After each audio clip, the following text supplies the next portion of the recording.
Magbabakasyon nga muna kami. Uy! Late na rin kasi kami nakapag-decide kung tutuloy or hindi. Kaya hapon na nung nakaalis kami. Syempre, hindi naman magpapaiwan tong mga tiyanak na to. Game na game din sa paggagala. Nagtataka siguro sila kung saan sila dadalhin. Lumilingon pa yan. Ito namang magkamukha, talagang pagod na pagod ang itsura. Ang sarap talaga ng tulog nila sa biyahe niyan. Uy, sana all. Panay daldalan nga tong mag-ama. Talagang hindi aantukin yung nagdadrive sa'yo, Kuya King. Apakadaldal mo kasi. Maya-maya nga, napagod yata tong dalawang tiyanak sa likod. At nananahimik na lang dito, napagod siguro kakalaro. Uy, sana all, sitting pretty. Maya-maya nga, napansin ni Kuya King na nakatutok sa kanya yung camera. Kaya tinatanong niya kung nagbablog daw ba ako.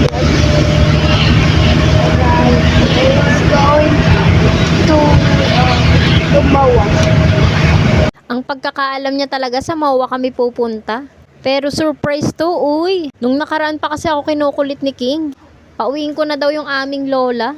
Kasi nga namimiss niya na. Kaya nga lang, alam mo na, ang tuhod. Nahihirapan na rin bumiyahe. Kaya nga si Mr. na rin mismo nag-aya. Medyo nagdidilim na nga yung paningin ko. Yung ulap pala. Malapit na ngang maggabi.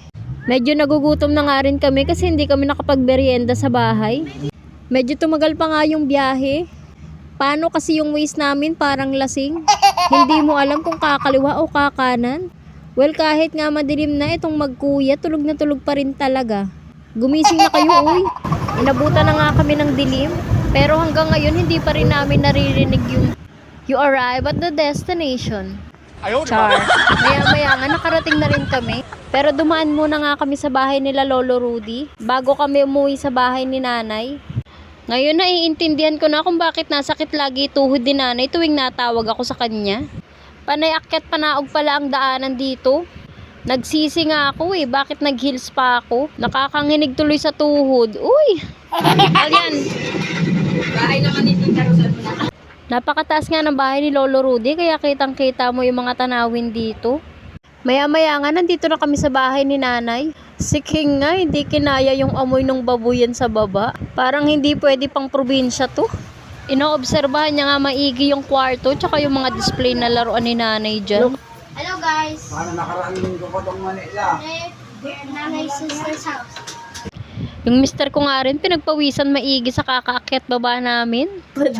Sorry. Nasakop yung bawang screen. Oo. Si Elion nga may sinasabi tungkol sa pader. Color white daw.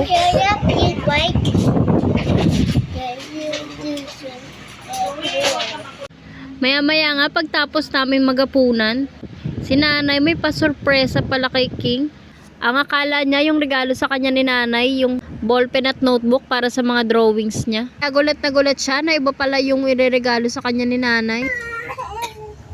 I know it's it. That one. I know that.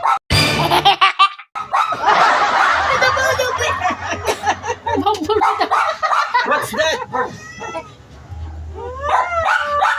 I thought it's the notebook and the ballpen. Hindi niya nga ine-expect na cellphone yung ireregalo sa kanya ni Nanay. Kaya nga happy yan siya. Yeah, I got my parcel.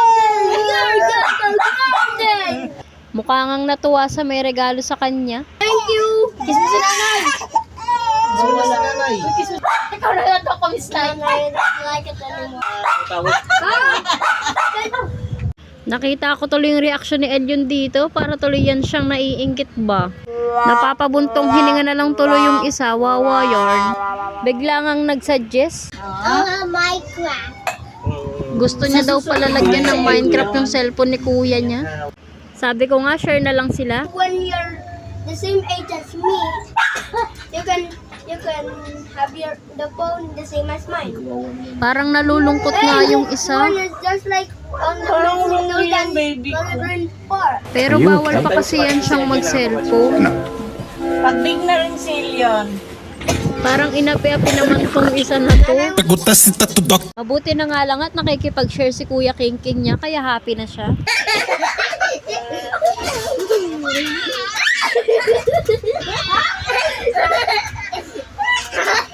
Dali na.